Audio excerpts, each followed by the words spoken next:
안녕하세요. 행복을 드리는 한 지붕 두 가족입니다. 오늘도 우리 사연과 함께 시작하시죠. 이렇게 7년 동안 밤잠 안 자가며 간병했는데 재산은 한 푼도 안 준다고? 당신 어머니가 그렇게 배은망덕한 사람이었어? 눈물로 범벅이 된 내 얼굴을 남편은 그저 무심하게 바라볼 뿐이었다. 장례식 다음 날 우리 가족은 유언장 공개로 폭풍 속에 휘말렸다. 시어머니의 전 재산이 시누이 한 사람에게 모두 상속된다는 충격적인 소식이 날벼락처럼 떨어진 것이다. 나는 7해 동안 중풍으로 쓰러진 시어머니를 위해 내 인생을 바쳤다. 아침마다 시트를 갈고 욕창이 생기지 않게 2시간마다 체위를 바꿔주고 정성껏 미음을 떠먹였다. 그 세월 동안 나는 내 몸이 망가지는 것도 개의치 않았다. 시어머니가 나를 의지하는 모습을 보며 오히려 더 든든했다. 시누이는 1년에 한 번 명절에나 얼굴을 비추던 사람이었다. 그런데 시어머니의 상태가 위중해지자 갑자기 나타났고 임종 직전에는 방을 독차지하며 어머니와 단둘이 대화를 나눴다. 그때 뭔가 이상한 낌새를 느꼈어야 했는데 나는 순진하게도 시누이가 마지막으로 어머니와 작별 인사를 나누려는 거라 생각했다. 여보, 이건 너무 말이 안 돼요. 어떻게 이런 일이. 내 목소리가 떨렸다. 남편은 고개를 푹 숙인 채 말했다. 어머니 뜻이 그렇다면 우리가 어떻게 하겠어. 신우가 외동딸이니까. 나는 남편의 말에 더욱 화가 났다. 친딸이라고 해서 부모 재산을 독차지할 권리가 있는 게 아니다. 더구나 병수발은 단 하루도 하지 않고 병원비 한 푼 내지 않은 사람이 모든 걸 가져간다는 게 이해되지 않았다. 시누이는 거드름을 피우며 말했다. 언니, 어머니 뜻이니까 받아들이는 게 좋을 거야. 난 사업 자금도 필요하고 해서 어머니도 내가 잘 되길 바라셨어. 그 순간 나는 7해 동안의 세월이 한순간에 무너지는 느낌이었다. 시어머니가 내게 했던 말들, 고마움을 표현했던 그 순간들이 모두 거짓이었단 말인가? 시어머니가 내 손을 꼭 잡으며 정희야, 내가 있어서 다행이다라고 했던 그 말이 새빨간 거짓말이었다는 사실이 내 가슴을 후벼 팠다. 나는 장지를 다녀온 후 시어머니의 방으로 들어갔다. 빈 방을 바라보며 허탈함이 밀려왔다. 7년의 희생이 이렇게 끝나다니. 방 안에는 시어머니의 채취가 아직 남아 있었다. 침대 시트 냄새, 약 냄새, 그리고 내가 발라드렸던 로션 향이 공기 중에 감돌았다. 이제 이 방은 시누이의 소유가 되겠지. 나는 절망에 빠져 침대 옆에 무릎을 꿇고 앉았다. 결혼한 지 1년째 되던 해 우리 집은 평화로웠다. 시어머니는 건강하고 활기차셨으며 나에게도 친절하게 대해주셨다. 아침마다 함께 부엌에서 음식을 만들며 요리 비법을 알려주셨고 시장에도 함께 가곤 했다. 그런 평화로운 날들이 깨진 건 어느 여름날 아침이었다. 어머니, 오늘은 제가 된장찌개를 끓여볼게요. 내가 말씀드렸을 때 시어머니는 무언가 이상한 표정을 지으셨다. 입가가 살짝 틀어지고 눈이 초점을 잃어갔다. 그때만 해도 나는 그게 뭔지 몰랐다. 어머니? 내가 다시 부르자 시어머니는 갑자기 그 자리에서 쓰러지셨다. 순식간에 집안이 발칵 뒤집혔다. 남편과 함께 급히 병원으로 모셨고 중풍이라는 진단을 받았다. 그날부터 내 삶은 완전히 달라졌다. 처음에는 시누이도 병원에 찾아왔다. 하지만 어머니가 의식을 찾아도 말을 제대로 하지 못하고 반신이 마비된 상태라는 걸 알자 바쁘다는 핑계로 발길이 뜸해졌다. 한 달에 한 번 정도 얼굴을 비추는 것도 커다란 의무를 다하는 듯한 표정이었다. 오빠, 나도 회사 일이 바빠서. 어머니는 어떠세요? 시누이는 언제나 그렇게 물었다. 병원 생활 3개월 후 의사는 더 이상 병원에서 할 수 있는 게 없다며 퇴원을 권했다. 집으로 모셔와 재활치료를 병행하는 것이 좋겠다고 했다. 그 순간부터 나는 간병인이 되었다. 시어머니는 말을 거의 못하셨고 오른쪽 팔다리는 전혀 움직이지 못했다. 소변줄을 달고 있었고 대변은 기저귀를 사용해야 했다. 처음에는 내 힘으로 감당하기 어려웠다. 시어머니를 들어 올려 체위를 바꿔드리거나 씻겨드릴 때면 허리가 끊어질 것 같았다. 밤에는 2시간마다 깨서 체위를 바꿔드려야 했고, 낮에는 식사와 약을 챙기고 재활운동을 도와드려야 했다. 남편은 처음에는 도움을 주려 했지만 점점 자신의 일에 바빠졌다. 여보, 내가 돈을 벌어야 어머니 병원비도 감당할 수 있잖아. 미안하지만 당신이 좀 더 부탁해. 그 말에 나는 뭐라 할 수 없었다. 남편 말도 맞았으니까. 그렇게 하루하루가 지나갔다. 내 몸은 점점 지쳐갔지만 시어머니와의 유대감은 깊어졌다. 비록 말은 못하셨지만 시어머니의 눈빛으로 많은 것을 알 수 있었다. 내가 그녀를 닦아드릴 때의 감사함, 내가 지칠 때의 염려, 그리고 가끔은 죄송한 마음까지. 그 눈빛들이 나에게는 위로가 되었다. 하지만 그때는 몰랐다. 내가 얼마나 순진했는지, 그리고 앞으로 다가올 배신이 얼마나 클지를. 7회 동안의 간병 생활은 마치 긴 터널 속을 걷는 것 같았다. 끝이 보이지 않는 어둠 속에서 한 걸음 한 걸음 내딛는 느낌이었다. 시어머니의 상태는 크게 나아지지 않았다. 재활치료를 통해 왼쪽 팔다리는 어느 정도 움직일 수 있게 되었지만 오른쪽은 여전히 마비 상태였다. 말도 어눌하게 더듬더듬 몇 마디 정도만 할 수 있었다. 매일 아침은 시어머니의 몸을 닦아드리는 것으로 시작했다. 따뜻한 물수건으로 얼굴부터 발끝까지 정성껏 닦아드리고 로션을 발라드렸다.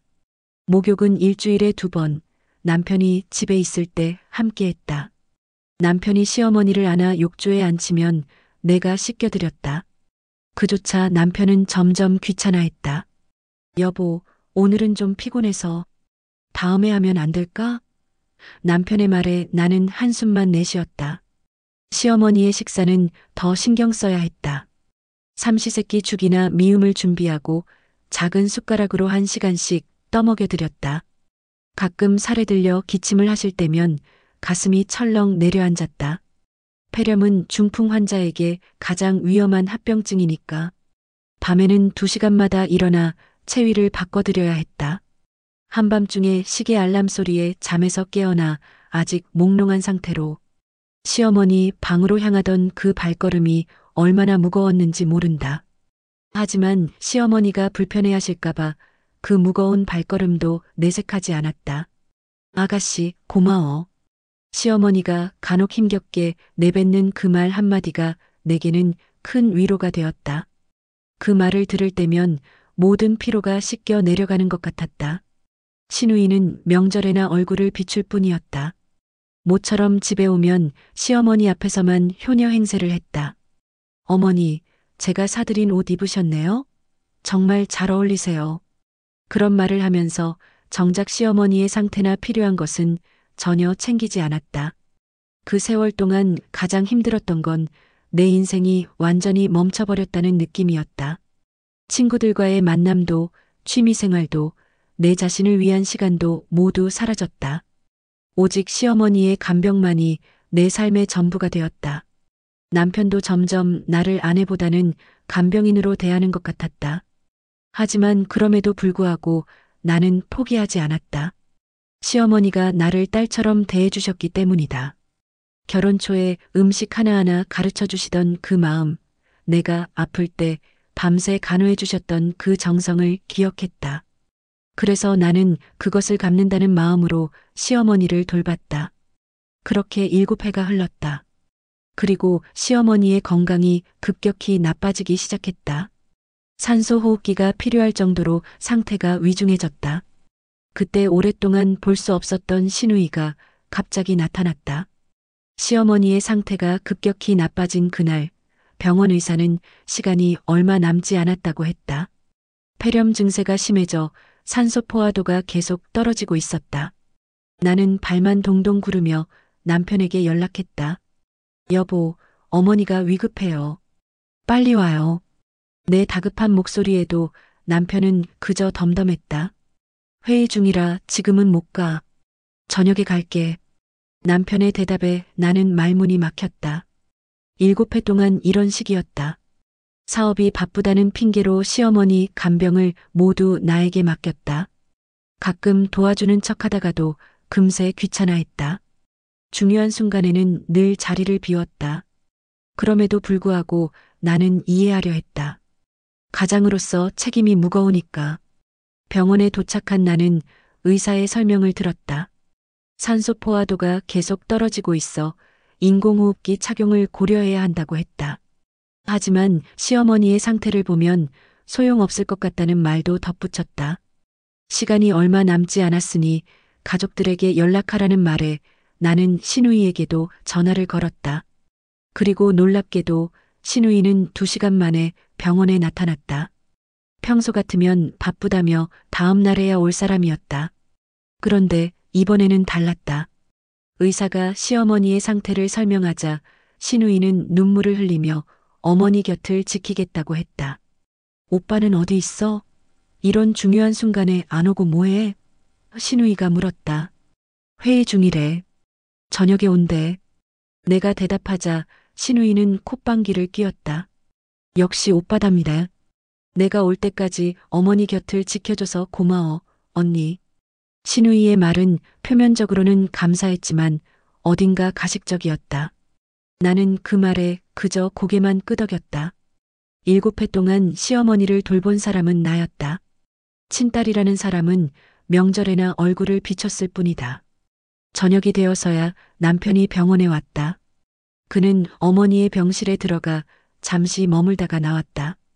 감정의 동요는 없어 보였다. 마치 업무적으로 처리해야 할 일을 하는 것 같은 태도였다. 의사가 뭐래? 남편이 물었다. 시간이 얼마 안 남았대요. 인공호흡기는 의미 없다고. 내가 대답하자 남편은 한숨을 내쉬었다. 그때 신우이가 병실에서 나왔다. 그녀의 눈은 붉게 충혈되어 있었다. 진심으로 슬퍼하는 것 같았다. 하지만 왜일까 그 눈빛 속에서 나는 다른 감정도 읽을 수 있었다. 마치 계산하는 듯한 그런 감정. 오빠, 나 잠깐 어머니랑 단둘이 있고 싶어. 중요한 얘기가 있어. 신우이가 말했다. 남편은 아무 말 없이 고개를 끄덕였다. 나는 의아했다. 평소에는 없던 행동이었다. 신우이는 다시 병실로 들어갔고 문을 꼭 닫았다. 나는 남편에게 물었다. 무슨 중요한 얘기가 있는데요? 글쎄, 아마 사적인 얘기겠지. 남편의 대답은 어딘지 모르게 불안했다. 신우이는 1시간 넘게 병실에 머물렀다. 그동안 남편은 병원 로비에서 전화 통화를 했고 나는 병실 앞 의자에 앉아 기다렸다. 문득 병실 안에서 웅얼거리는 소리가 들렸다. 귀를 기울여 들으려 했지만 알아들을 수 없었다. 신우이가 병실에서 나왔을 때 그녀의 얼굴은 달라져 있었다. 눈물 자국은 그대로였지만 표정은 어딘지 모르게 결연해 보였다. 마치 무언가 중요한 결정을 내린 것처럼. 신우이가 병실에서 나왔을 때의 그 이상한 표정이 내 머릿속에서 떠나지 않았다. 시어머니와 무슨 대화를 나눴길래 저런 표정을 지었을까? 의심이 커졌지만 그 당시에는 시어머니의 상태가 더 걱정됐기에 깊이 생각하지 못했다. 다음 날 아침 시어머니의 상태는 더욱 나빠졌다. 산소 포화도가 70%대로 떨어졌고 의식도 흐릿해지셨다. 의사는 이제 시간 문제라고 했다. 신우이는 밤새 병원에 있었다며 피곤하다고 집에 다녀오겠다고 했다. 남편도 회사에 다녀오겠다며 자리를 비웠다. 홀로 병실에 남은 나는 시어머니의 손을 잡고 말을 걸었다.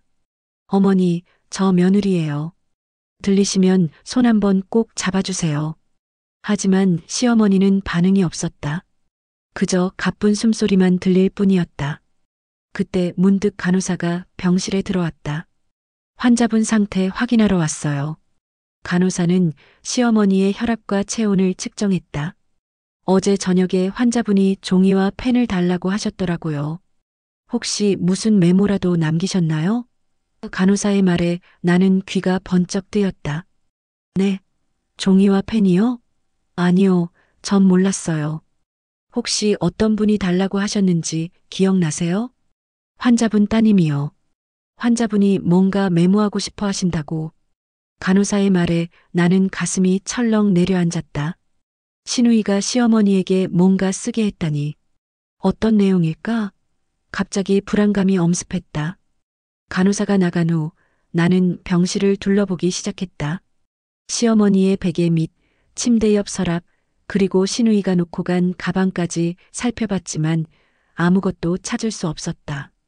오후가 되자 신우이가 돌아왔다. 그녀는 어머니의 상태를 물으며 침대 옆에 앉았다. 나는 무심코 물었다. 혹시 어젯밤에 어머니가 뭔가 쓰셨니? 신우이는 잠시 굳은 표정을 지었다가 이내 태연하게 대답했다. 아니, 그런 거 없었어. 왜? 간호사가 그러는데 어제 종이와 펜을 드렸다던데. 아, 그거. 어머니가 뭐라고 메모하고 싶어 하셔서 드렸는데 결국 아무것도 못 쓰셨어. 손이 너무 떨리셔서. 신우이의 말에 뭔가 석연치 않은 느낌이 들었다.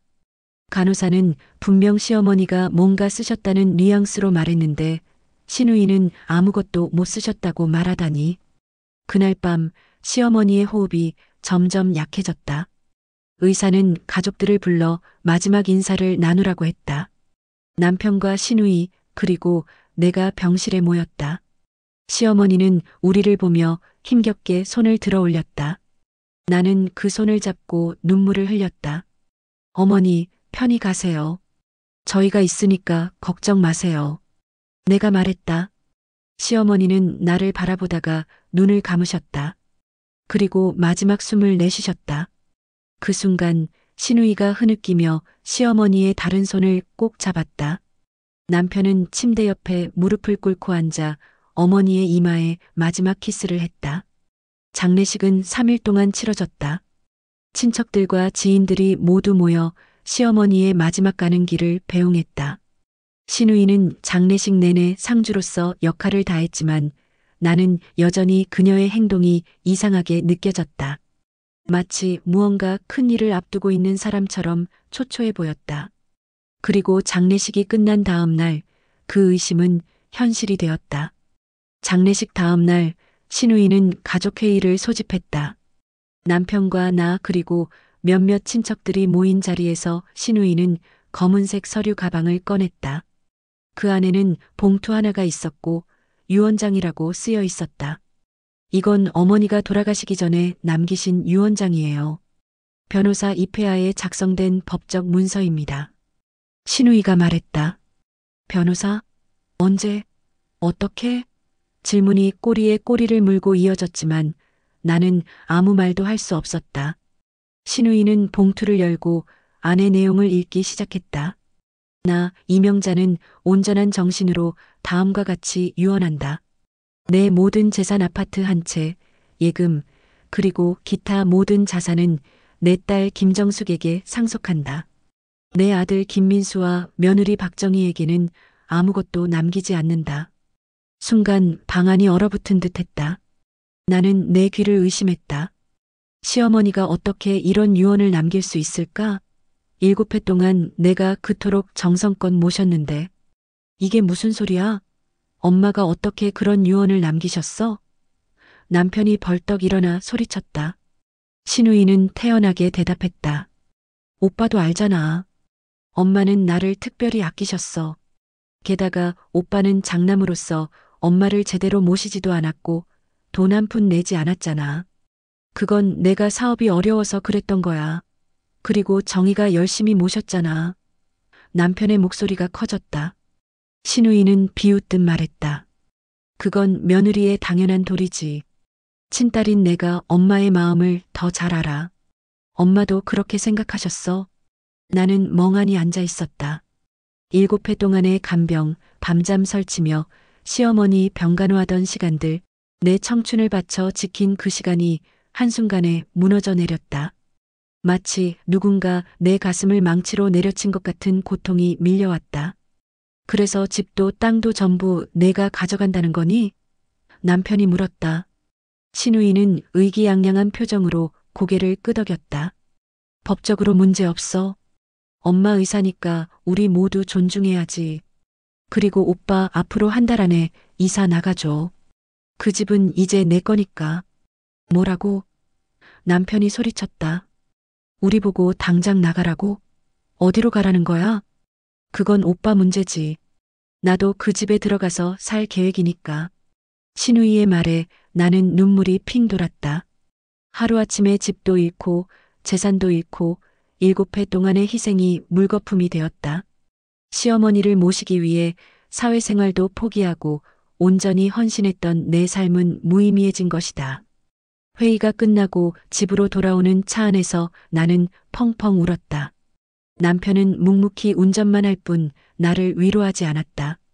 오히려 그의 표정에는 내가 잃은 재산에 대한 아쉬움만 가득해 보였다. 여보, 어떻게 이럴 수가 있어요? 내가 7년을 시어머니 병수발을 들었는데. 남편은 한숨만 내쉬었다. 어머니 뜻이 그렇다면 어쩔 수 없지. 신우가 법적으로도 문제 없다고 하니. 나는 남편의 말에 더 큰 배신감을 느꼈다. 자기 아내가 느끼는 억울함보다 재산 상속이 더 중요한 것 같았다. 내 마음은 이미 돌처럼 굳어가고 있었다. 집에 도착해서도 남편은 텔레비전부터 켰다. 나는 시어머니 방으로 들어갔다. 이제는 빈 방이 되어버린 그곳에 앉아 또다시 눈물을 흘렸다. 벽에 걸린 시어머니 사진이 마치 나를 비웃는 것 같았다. 그때 문득 시어머니의 서랍장이 눈에 들어왔다. 나는 서랍을 하나씩 열어보기 시작했다. 약통, 속옷, 손수건. 특별한 건 없었다. 마지막 서랍을 열었을 때 작은 수첩 하나가 눈에 들어왔다. 시어머니의 일기장이었다. 호기심에 일기장을 펼쳐보았다. 시어머니의 삐뚤빼뚤한 글씨로 일상이 적혀 있었다. 중풍 초기에는 글씨가 비교적 또렷했지만 시간이 지날수록 글씨가 흐트러져 있었다. 마지막 장을 보니 시어머니가 돌아가시기 얼마 전의 날짜였다. 오늘도 정희가 내 머리를 감겨주었다. 그 아이 손길이 얼마나 따뜻한지. 내 딸 같은 아이다. 정말 고맙고 미안하다. 내가 죽으면 이 집은 정희에게 주고 싶다. 그 아이가 가장 많이 고생했으니. 시어머니의 일기장을 발견한 그날 밤 나는 잠을 이루지 못했다. 시어머니는 분명 나에게 집을 주고 싶어 하셨는데 어떻게 갑자기 모든 재산을 신우이에게 남기는 유언장이 나타난 걸까? 의심이 커져갔다. 다음 날 아침 나는 결심했다. 진실을 파헤치기로 한 것이다. 시어머니가 입원했던 병원으로 향했다.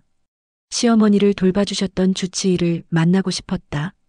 박정혜 씨, 오랜만이에요. 장례는 잘 치르셨나요? 주치의가 반갑게 맞아주었다. 네, 잘 치렀습니다. 선생님, 혹시 시어머니가 돌아가시기 전에 이상한 행동을 하신 적 있었나요? 뭔가 쓰시거나. 주치의는 잠시 생각하더니 대답했다. 특별한 건 없었어요. 다만 마지막 날 따님이 오셔서 둘이서 오랫동안 이야기를 나누셨죠. 사실 환자분 상태로는 대화하기 어려웠을 텐데. 혹시 그때 뭔가 서류에 사인하는 모습을 보셨나요? 주치의는 갑자기 표정이 굳었다. 사인이요? 아, 그런 것 같기도 하네요. 하지만 자세히는 못 봤어요. 그 말에 나는 확신이 들었다. 신우이가 시어머니에게 유언장을 억지로 쓰게 한 것이 분명했다. 하지만 증거가 필요했다. 병원을 나온 나는 시어머니를 돌봐주었던 간병인 김 씨에게 연락했다.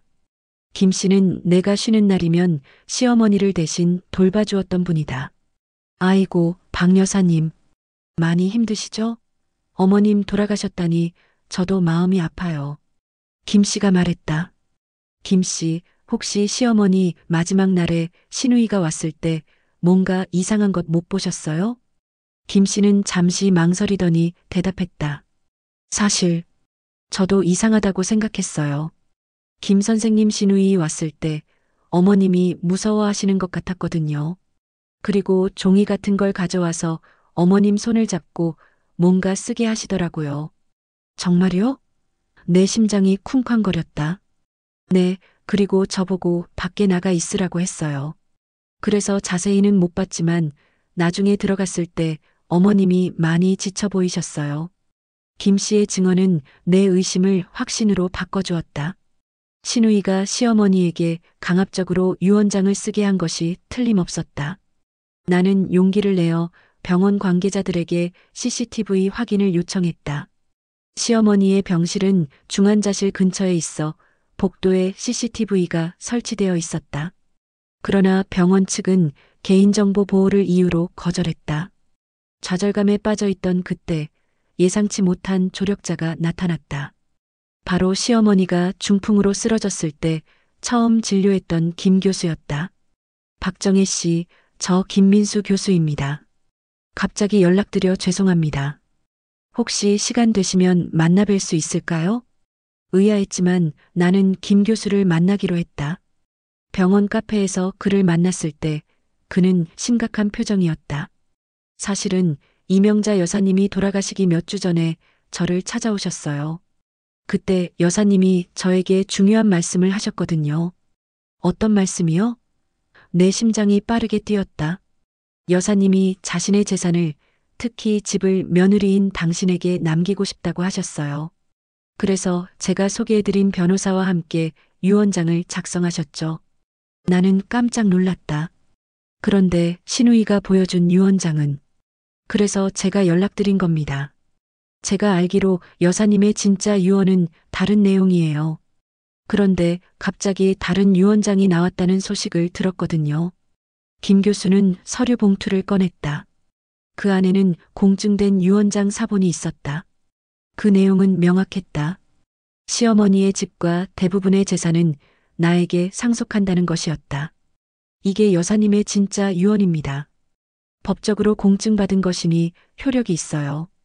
신우이가 보여준 유언장은 나중에 작성된 것 같지만 여사님의 상태를 생각하면 효력이 의심스럽습니다. 눈물이 나왔다. 시어머니가 나를 생각해 주셨다는 사실이 너무 감사했다.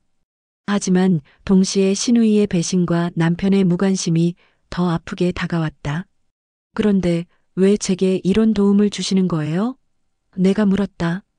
김 교수는 잠시 침묵했다가 대답했다. 저도 비슷한 경험이 있어요. 제 어머니도 중풍으로 오래 앓으셨는데 제 아내가 헌신적으로 간병했거든요. 그런 희생이 헛되지 않았으면 해서요. 김 교수가 건네준 진짜 유언장을 들고 집으로 돌아왔을 때 남편은 이미 이사갈 집을 알아보고 있었다. 나는 그에게 진실을 말했다. 여보, 시어머니의 진짜 유언장을 찾았어요. 모든 재산을 내게 남기신 거예요. 남편은 놀란 듯 했지만 그의 반응은 기대와 달랐다. 정말? 그럼 우리가 그 집에 계속 살 수 있겠네. 다행이다. 그의 말에 나는 실망했다. 우리가 아니라 나에게 상속된 것인데 남편은 자신의 것이 된 것처럼 기뻐했다. 그의 관심은 오직 재산에만 있었다. 근데 신우이가 이미 법적으로 처리했다고 하던데 우리가 이길 수 있을까? 남편이 물었다. 김 교수님이 소개해 주신 변호사님이 도와주실 거예요. 시어머니께서 공증까지 받으셨대요. 다음 날 나는 변호사와 함께 신우이를 만났다. 그녀는 여전히 으스대는 표정이었다. 무슨 일이에요? 이사 준비는 잘 돼가나요? 신우이가 비꼬듯 물었다. 나는 차분하게 유언장을 내밀었다. 이게 시어머니의 진짜 유언이에요. 법적으로 공증받은 문서죠. 신우이의 얼굴이 창백해졌다. 이게 뭐야? 가짜잖아. 김민수 교수님이 증인이세요. 시어머니가 돌아가시기 한 달 전에 작성하신 거예요. 당신이 보여준 유언장은 시어머니가 의식이 흐릿한 상태에서 강제로 쓰게 한 거죠. 신우이는 발끈했다. 말도 안 돼. 증거도 없잖아. 그때 변호사가 말했다. 증거가 있습니다. 간병인 김 씨의 증언, 그리고 CCTV 영상을 법원 명령으로 확보했습니다. 당신이 어머님의 손을 잡고 강제로 서명하게 하는 장면이 찍혔어요. 신우이의 얼굴이 하얗게 변했다. 그녀는 무언가 말하려다 입을 다물었다. 게다가 어머님의 일기장도 있어요. 어머님이 재산을 며느리에게 남기고 싶다고 분명히 쓰셨죠. 내가 말했다. 결국 신우이는 패배를 인정했다. 그녀는 눈물을 흘리며 고백했다. 난 그냥 오빠가 항상 부모님 사랑을 독차지해서 질투났어. 그리고 사업이 망해서 돈이 급했어. 신우이의 고백으로 모든 것이 명백해졌다. 시어머니의 재산은 법적으로 내게 돌아왔고 집도 당연히 내 소유가 되었다. 그러나 이 과정에서 더 큰 깨달음을 얻었다. 바로 남편의 진짜 모습이었다. 여보, 이제 됐네. 우리 계속 이 집에 살면 되겠다. 남편이 기쁜 듯이 말했다. 나는 차분하게 대답했다. 이 집은 내 명의로 되어 있어요. 그리고 난 더 이상 당신과 살고 싶지 않아요. 뭐라고? 남편이 놀랐다. 7해 동안 당신 어머니를 간병할 때 당신은 나를 한 번도 진심으로 도와주지 않았어요. 항상 일이 바쁘다는 핑계만 대며 책임을 회피했죠. 게다가 어머니가 돌아가신 후에도 내 마음보다 재산에만 관심이 있었고요. 남편은 말문이 막혔다. 그는 변명하려 했지만 내 마음은 이미 굳어져 있었다. 이혼하고 싶어요. 이 집은 내가 시어머니를 간병한 대가로 받은 거니까 내가 살 거예요. 당신은 다른 곳으로 가세요. 결국 우리는 이혼했다. 신우이는 한동안 연락이 없다가 나중에 사과 편지를 보내왔다. 하지만 나는 용서했을 뿐 다시 가까워지지는 않았다. 집은 내가 열심히 일해 모은 돈으로 리모델링했다. 시어머니의 방은 작은 도서관으로 꾸몄다. 그곳에 시어머니의 사진과 함께 그녀의 일기장을 소중히 보관했다. 가끔 시어머니 일기장을 펼쳐볼 때면 그녀의 따뜻했던 마음이 느껴진다. 정희는 내 친딸 같다라는 문장을 읽을 때마다 눈시울이 붉어진다. 이제 나는 내 인생의 새로운 챕터를 써나가고 있다. 7회의 간병 생활에서 배운 인내와 사랑으로 요양보호사 자격증을 따고 요양원에서 일하고 있다. 비슷한 경험을 한 사람들에게 위로와 도움을 주는 일이 보람차다. 아픈 시간이었지만 그 시간을 통해 나는 더 강해졌다. 시어머니의 사랑을 느끼며 내 손으로 정의를 찾았다는 사실이 큰 위로가 된다. 가끔 힘들 때면 시어머니가 남긴 말을 떠올린다. 정희야, 넌 정말 강한 사람이야. 그래, 나는 강하다. 어떤 어려움도 이겨낼 수 있는 충분히 강한 사람이다. 여러분의 삶에도 시련이 찾아올 수 있습니다. 하지만 포기하지 마세요. 진실은 언젠가 반드시 밝혀지고 정의는 승리합니다. 여러분의 소중한 이야기도 댓글로 남겨주시고 구독과 좋아요도 잊지 마세요. 다음 이야기로 찾아뵙겠습니다.